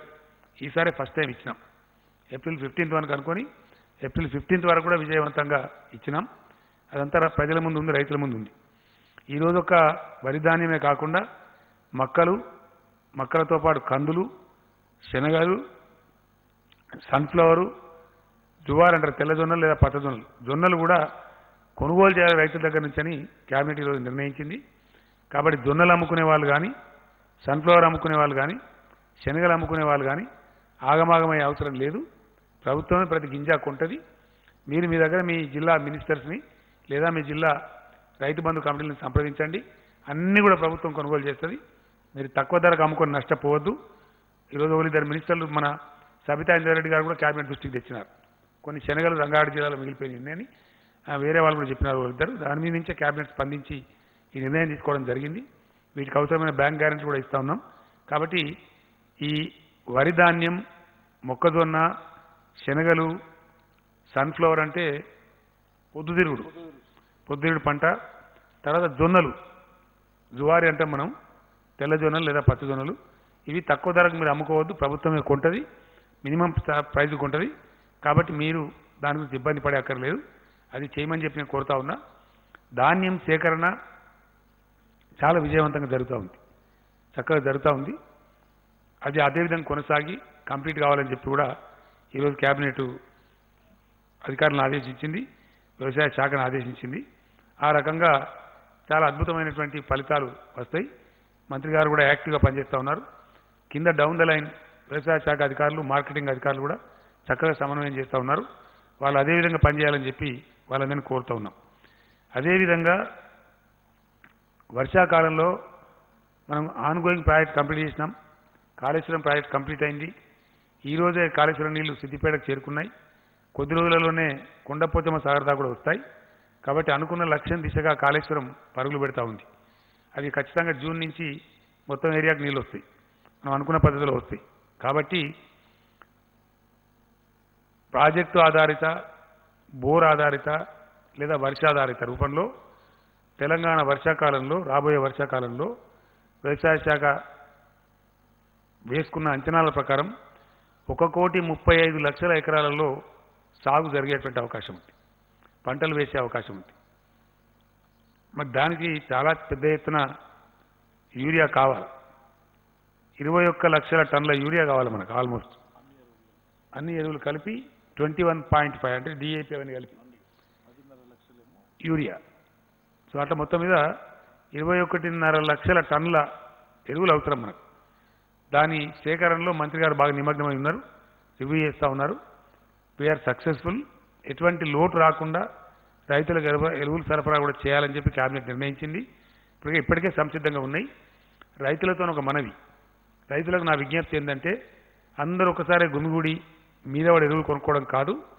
మీకు మే 5 వరకు చాలా వరకు మీకు మీ పంటల కొనుగోలు అయిపోతుంది. 90-95% అయిపోతుంది. ఏ 5% మిగులుతుంది. మే 5వ తేదీ నుంచి మీరు ఫర్టిలైజర్స్ కొనుగోలు చేసుకోవాలి. మీకు సర్కార్ డబ్బులు కూడా ఇస్తూ ఉంది, చెక్స్ కూడా వస్తాయి. కాబట్టి ఆ డబ్బులు తీసుకొని ఎరువు బస్తాలు కూడా లూజు కొనుక్కొని పోతూ ఉండాలి. వర్షాకాలం ఎంతో దూరం లేదు, జస్ట్ 1.5 మంత్లో జూన్లోనే స్టార్ట్ అవుతుంది. కాబట్టి ఎరువుల దుకాణాల కాడ కూడా మళ్ళీ రద్దీ ఏర్పడకుండా ఎక్కువ మూగకుండా మీ పంటలకు వచ్చిన డబ్బులు తీసుకొని మీరు వెంటనే ఎరువుల కొనుగోలు స్టార్ట్ చేయాలని చెప్పి నేను రైతాంగాన్ని కోరుతా ఉన్నా.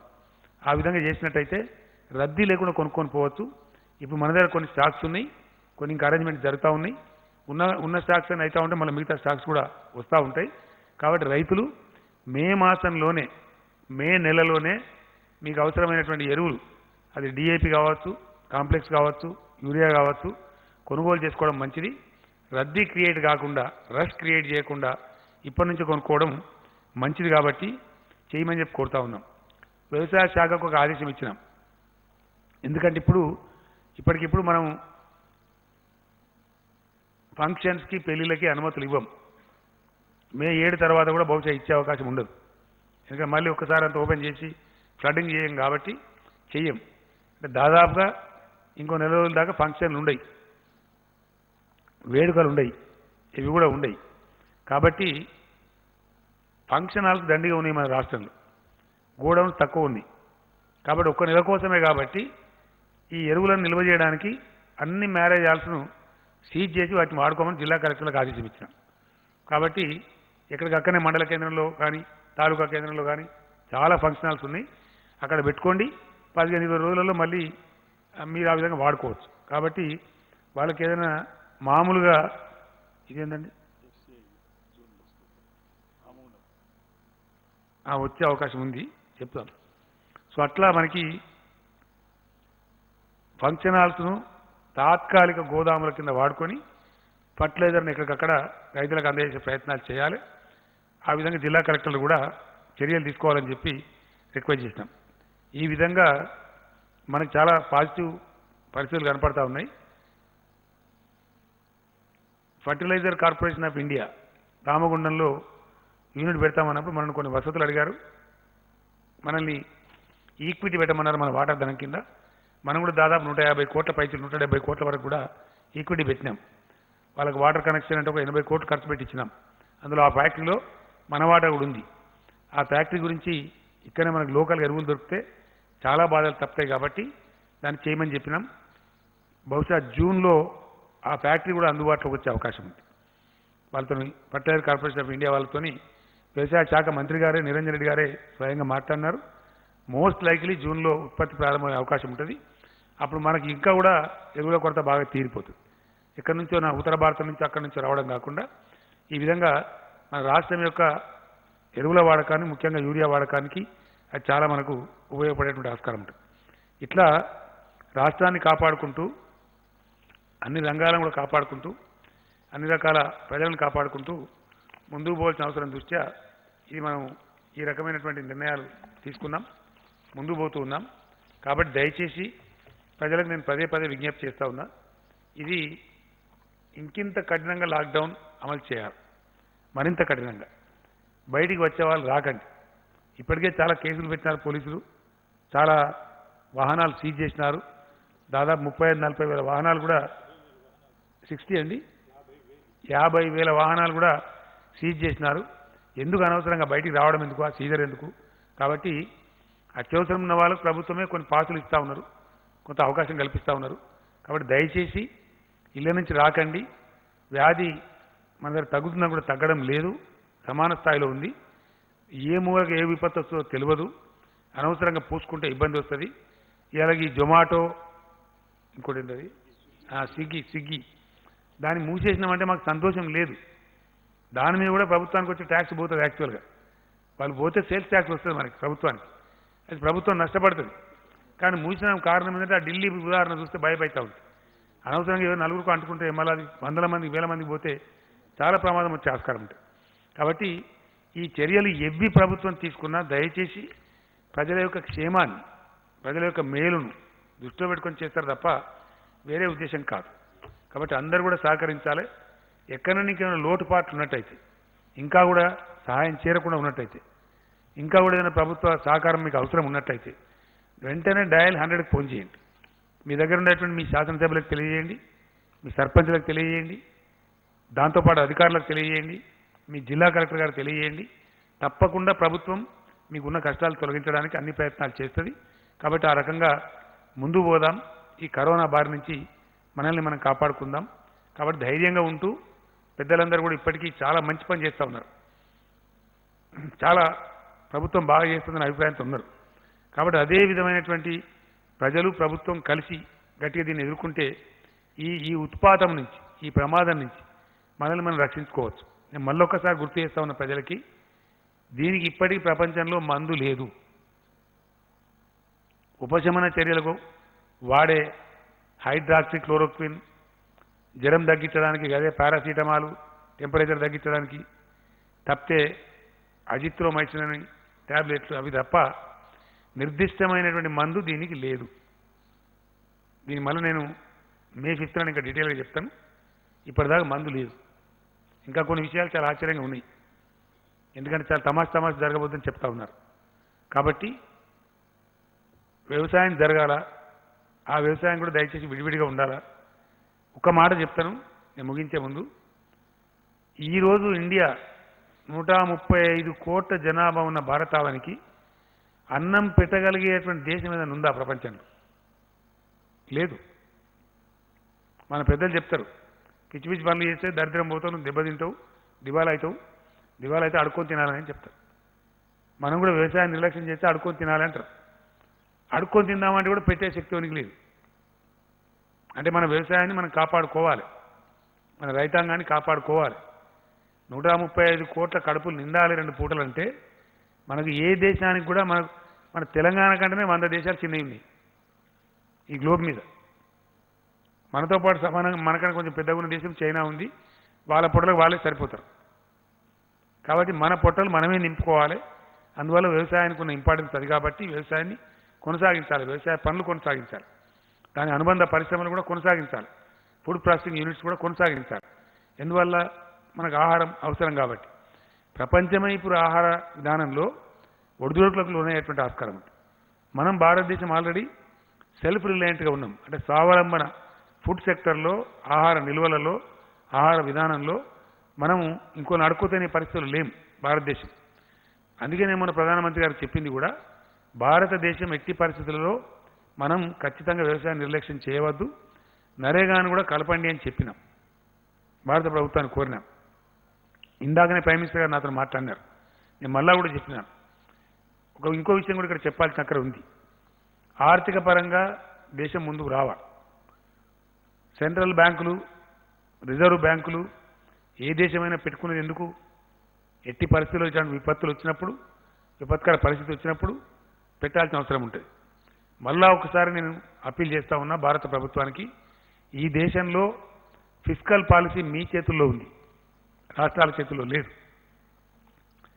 దేశ విత్త విధానం, దాని కరెక్ట్ తెలుగులో చెప్పాలంటే దేశం యొక్క విత్త విధానం, కంట్రీస్ ఎకనామిక్ పాలసీ కేంద్రం తన ఆధీనంలో పెట్టుకున్నది. కేంద్ర ఆధీనంలోనే అది ఉంది కాబట్టి ఏం చేయాలన్నా కేంద్రం చేయాలి. కాబట్టి సత్వరమే కేంద్రం నిర్ణయాలు తీసుకున్నాం. ప్రైమ్ మినిస్టర్ గారిని ఇప్పుడు కూడా కోరినాం. Even now I have requested the honourable prime minister, వెంటనే FRBM పెంచండి రాష్ట్రాలకు.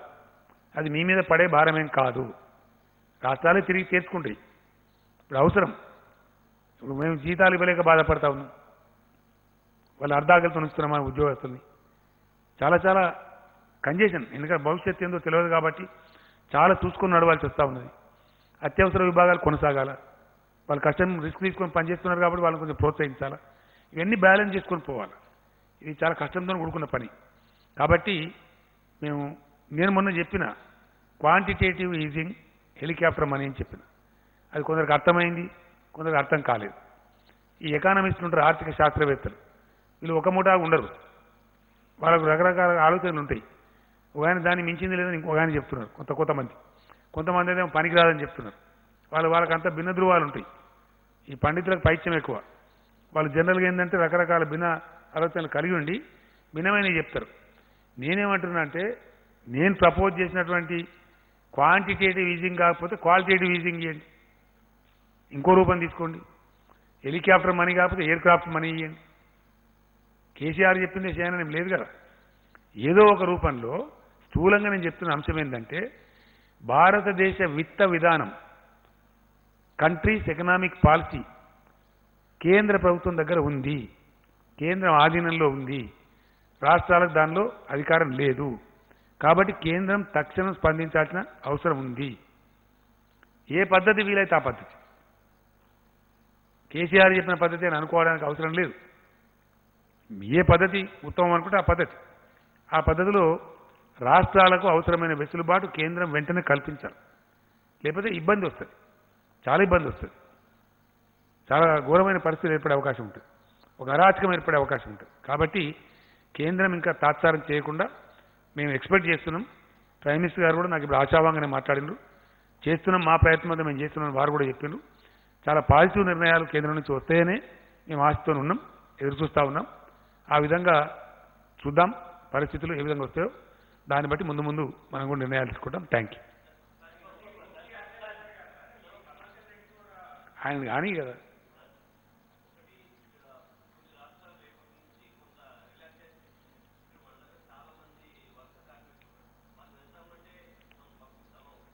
పంపించేది లేదండి. నో, ఇంటర్నేషనల్ లేదండి. ఓన్లీ డొమెస్టిక్ అంటున్నారు 4th నుంచి, ఇంటర్నేషనల్ లేదు. టికెట్ కూడా ఇప్పుడు బుక్ చేసుకోమని విమానయాన సంస్థలు చెప్తున్నది డొమెస్టిక్ వాటికి మాత్రమే. అది May 4th నుంచి అని చెప్తున్నారు.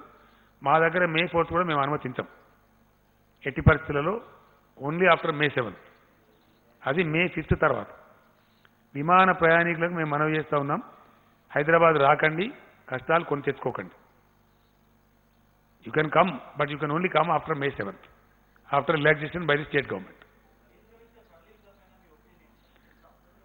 మాకు ఏ ఒపీనియన్ లేదు, మా ఒపీనియన్ మాకుంది. మేము మా ఒపీనియన్ చెప్పాల్సిన అవసరాలు లేవు, కాంట్రవర్సీలు మేము పోవాల్సిన అవసరం లేదు. కేంద్రం తన నిర్ణయం తను తీసుకున్నది, మేము మా నిర్ణయాలు మేము తీసుకున్నాం. నో సారీ, ఇది ఇంటి అద్దెలకు మాత్రమే.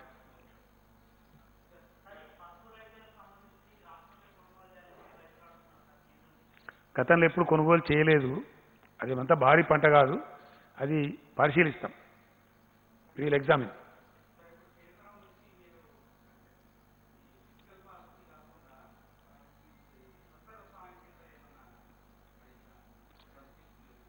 నేను ఏమంటున్నా అంటే అది కేంద్రమే ఆఫర్ చేయాలా?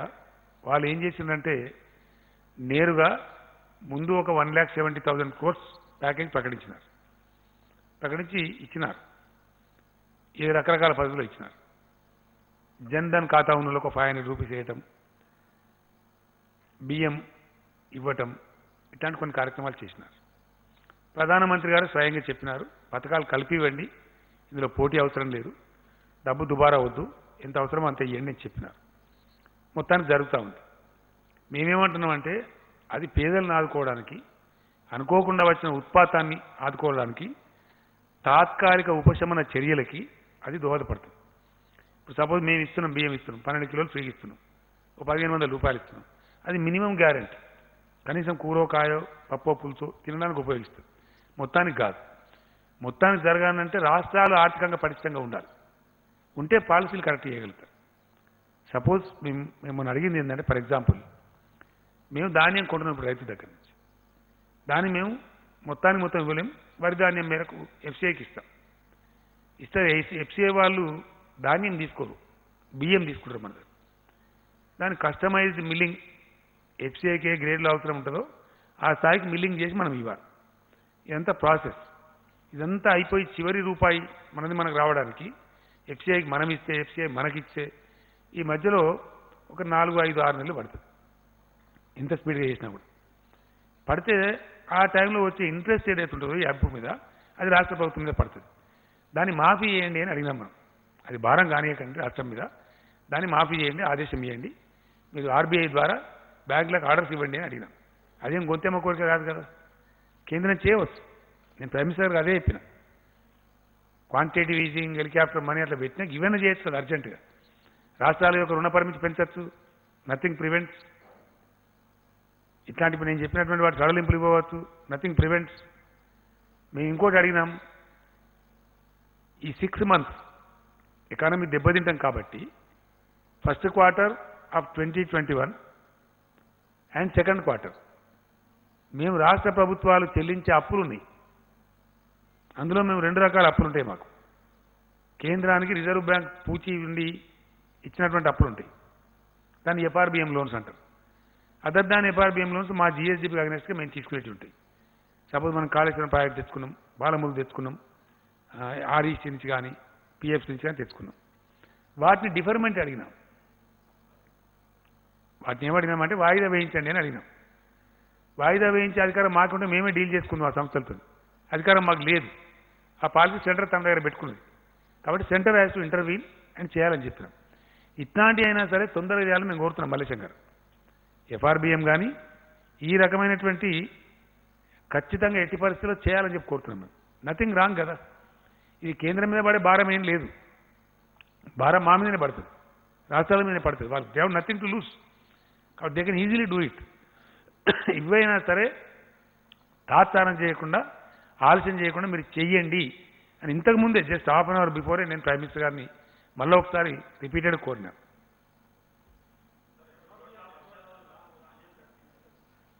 అన్ని కొంటామండి. దానికి ఏం సిల్లి, అది ఎంత పెద్ద 1 కోటి టన్నులు కొనేటప్పుడు అది ఏముంటుందండి అని అయితే అనుభూతి పెద్ద. ఒక రోజు ఆరబెట్టి మళ్ళీ కొనేస్తారండి పెద్ద.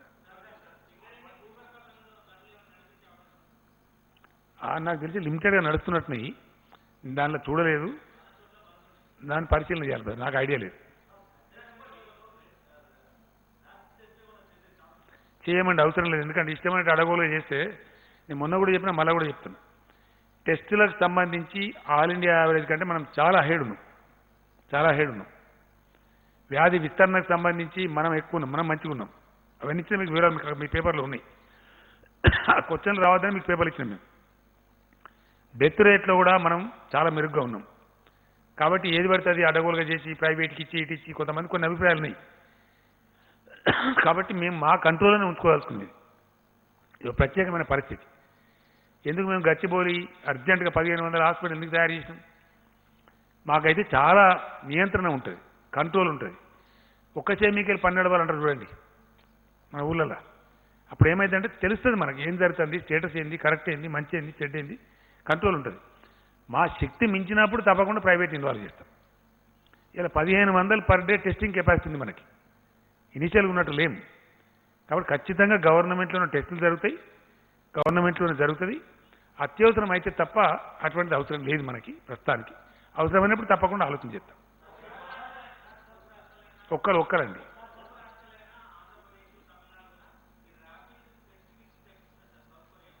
తెప్పించే అవసరం లేదండి, మనకే వచ్చినాయి ఆల్రెడీ. ఎవరు తెప్పించే అవసరం లేదు, గవర్నమెంట్ ఆఫ్ ఇండియానే పంపిస్తున్నది. మనకు కూడా కొన్ని వచ్చినాయి.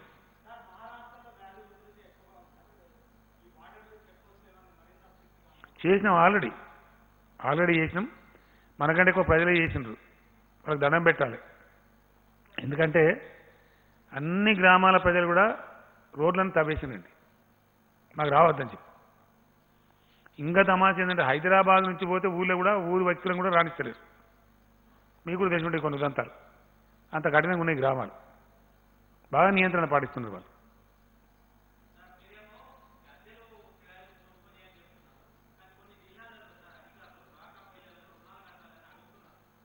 అర్థం కాదు ప్రజలు. నేను డాక్టర్ రుణాల గురించి ఇప్పుడు చెప్పలేదే. డాక్టర్ రుణాలు కట్టాలి బ్రదర్, కంపల్సరీ కట్టాలి. ఎందుకంటే వాళ్ళు తీసుకుంటారు బ్యాంక్ నుంచి డబ్బులు, అవి చేసి మళ్ళీ కడుతుంటారు వాళ్ళు. వాళ్ళకి డబ్బులకు బాధ ఉండదు, వాళ్ళు కడితేనే మంచిది, వాళ్ళ క్యారెక్టర్ పోవద్దు. మన రాష్ట్రంలో మహిళా సంఘాలు సాధించిన గొప్ప విజయం అది. 99.9% రెగ్యులర్ పేమెంట్స్ ఉన్నాయి. కాబట్టి బ్యాంకులు ప్రభుత్వం 5 లక్షలు చెప్తే 5 లక్షలు ఇస్తున్నారు, 10 లక్షలు చెప్తే 10 లక్షలు ఇస్తున్నారు. ఎనీ అమౌంట్ ఇవ్వడానికి సిద్ధంగా ఉన్నారు. కాబట్టి అది మంచి స్కీమ్ ఉంది, దాన్ని చెడగొట్టద్దు. వాళ్ళు అవసరం ఉన్న కాడికే తీసుకోవాలి. ఇప్పుడు వాళ్ళు దండిగా వాళ్ళకి డబ్బులు అవసరం ఉన్నాయి. ఎందుకు? ఐకేపీ సెంటర్స్ ధాన్యం కొంటున్నారు, వాళ్ళకి కొంత లాభం వస్తుంది. కాబట్టి డబ్బులు కట్టాల్సిందే, కంపల్సరీ కట్టాలి.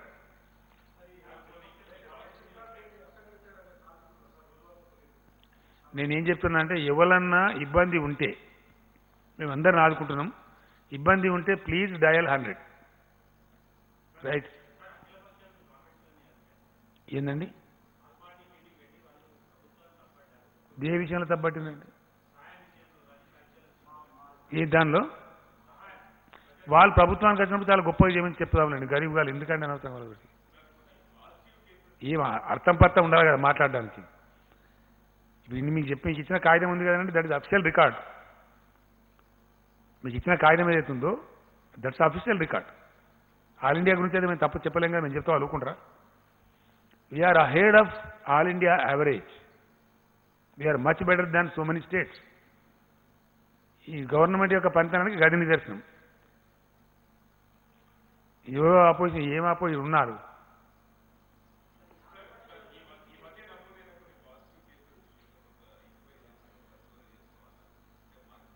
అర్థమైతలేదండి.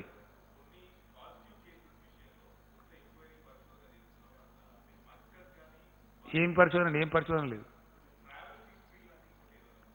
కంటిన్యూ చేస్తారు కదండి. అది ఒక ట్రావెల్ హిస్టరీ కాదు, మీకు తెలియదు, దానికి చాలా ఉంటాయి బాధలు.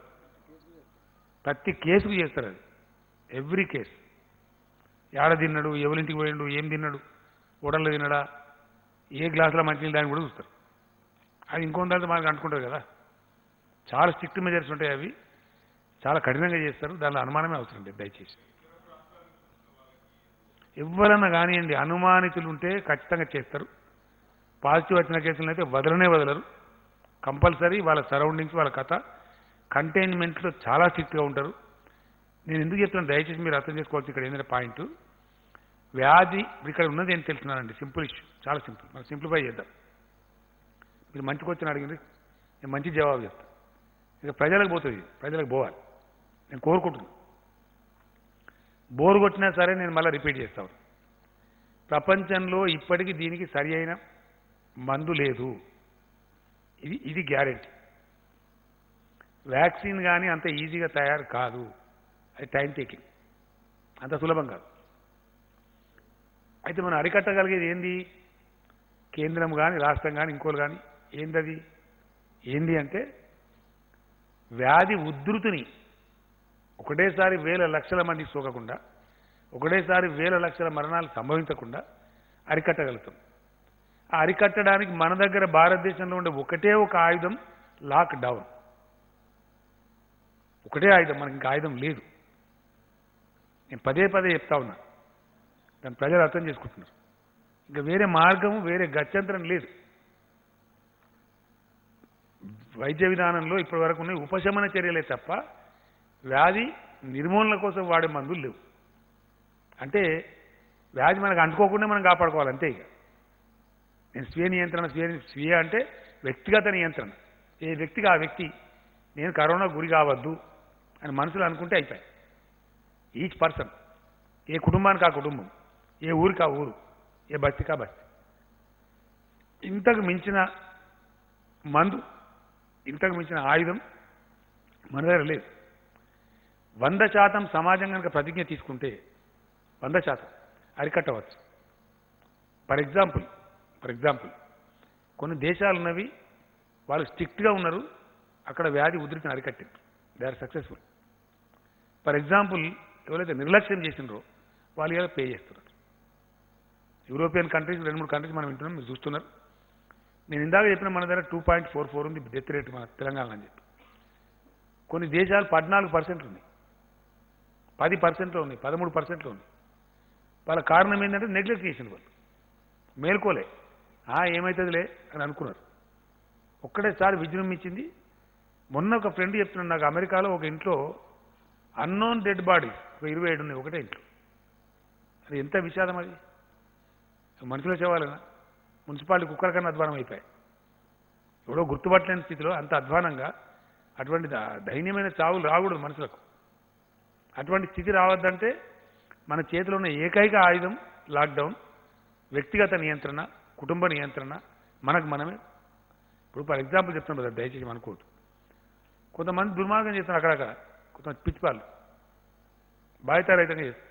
కూరగాయలకు నాకు చాలామంది చెప్పినారు, ఓల్డ్ సిటీ ఎమ్మెల్యే చెప్పినారు నాకు, మజ్లిస్ పార్టీ వాళ్ళు, సార్ మీరు పొద్దు నుంచి సాయంత్రం దాకా కుల్లా పెట్టిండ్రు, 4 గంటలు చాలదా సార్, మిగతా టైం అంతా కర్ఫ్యూ పెట్టమన్నారు. కాదు నాయన, మా కర్ఫ్యూ పెట్టడం మాకేం కాయిష్ కాదు.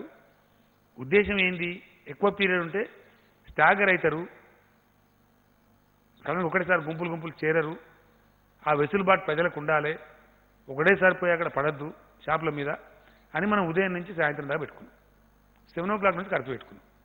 అది ప్రభుత్వం సదుద్దేశంతో ఇచ్చినప్పుడు దాన్ని అట్లే వినియోగం చేయాలి. కొంతమంది ఉదయం పూట పోవచ్చు, కొంతమంది మధ్యాహ్నం పోవచ్చు, కొంతమంది ఈవినింగ్ 4 o'clock పోవచ్చు. అది బుద్ధిమంతులతనం ప్రజలే ప్రదర్శించాలి. గృహాల పెద్దలు, కాలనీల పెద్దలు ప్రదర్శించాలి. కంటైన్మెంట్ ఏరియా ఉంది, 100% కూరగాయలు వాళ్ళ ఇళ్ళకి పంపిస్తూ ఉన్నాం. వాళ్ళు ఎక్కడికి పోయే అవసరం లేదు, ప్రతి ఒక్క విషయం పంపిస్తూ ఉన్నాం. పాల కాడ నుంచి కూరగాయలు, నిత్యావసర సరుకులు, దే నీడ్ నాట్ కమ్అవుట్. ఈ కంటైన్మెంట్ అని చెప్తే అదేం భయపడాల్సిన అవసరం లేదు. ఎంటైర్ కంటైన్మెంట్ చేసిన ఏరియాస్లో 80,000 మంది ప్రజలే ఉన్నారు జనాభా చూస్తే, మొత్తం రాష్ట్రం లేదు. కాబట్టి అంతవరకు కాపాడితే ఏంటంటే నిజంగా serious the very meaning of containment అంటే నిలువరించడం, ఆపటం, దాన్ని అక్కడనే బ్రేక్ కొట్టడం. కాబట్టి అది పాటించాలి. ఇక ప్రభుత్వం ఇంత పదే చెప్తున్న తర్వాత పాటించాలి. నా రిక్వెస్ట్ ఏంటంటే మొన్న నేను చేయించిన సర్వేలో మాత్రం 100% ప్రజలు పొడిగించండి అని చెప్పినారు, ఈ సడలింపులు ఇవ్వద్దని చెప్పినారు. మా నిర్ణయం ప్రజా నిర్ణయం, ఇది మా సొంత నిర్ణయం కాదు ప్రభుత్వంది. 19 నాడు క్యాబినెట్ ఉంటుంది, నిర్ణయం చేయాల్సిన అక్కడ ఉంటుందని చెప్పిన తర్వాత నేను సర్వే చేయించిన. మా ఎమ్మెల్యేలు చేసినారు, మా మినిస్టర్లు చేసినారు, ఆఫీసర్లు చేసినారు, చాలా కన్సల్టేషన్ చేసినాం.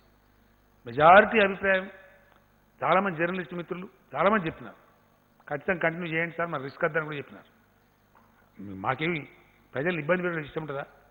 ఆదాయం వస్తలేదు ప్రభుత్వానికి, మొత్తం 130 కోట్లు 140 కోట్లు వచ్చింది ఈ నెలలో. ఒక నెల మీద మనకు అన్ని రకాలు కలిపి 15,000 crores రావాలి, 15,000 కోట్లు. మనం కొన్ని పేపర్లు తప్పు రాసినాయి, ఏప్రిల్ మాసానికి 4,000 కోట్లు, ఏప్రిల్ మాసానికి కాదు.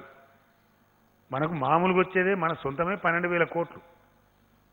ఇక మన FRBM, సెంట్రల్ స్పాన్సర్డ్ స్కీమ్స్ అవన్నీ కలిపితే తెలంగాణ మనకు రావాల్సిన ఆదాయం, ప్రభుత్వం దగ్గరికి వచ్చి ఖర్చు కావాల్సిన ఆదాయం డబ్బులు 15,000 కోట్ల పైచీలకు పర్ మంత్.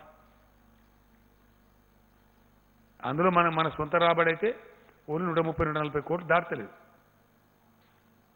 లేదు కదా, యాక్టివిటీ క్లోజ్ అయింది కాబట్టి లేదు. వాహనాలు తిరిగితే కొంత మనకు పెట్రోల్ డీజిల్ మీద కొంత వస్తుంది, బంద్ అయిపోయి మనమే బంద్ చేస్తుంది. వీటి అనేక రకాలు ఉంది. దీని అన్నిటి తట్టుకొని ప్రభుత్వం ముందుకోవాలి, కేంద్రం ముందుకు రావాలి. ఈ రెండు ప్రభుత్వాలతో పాటు ప్రజలు కూడా కలిస్తే 100% సక్సెస్ అవుతాం. Thank you.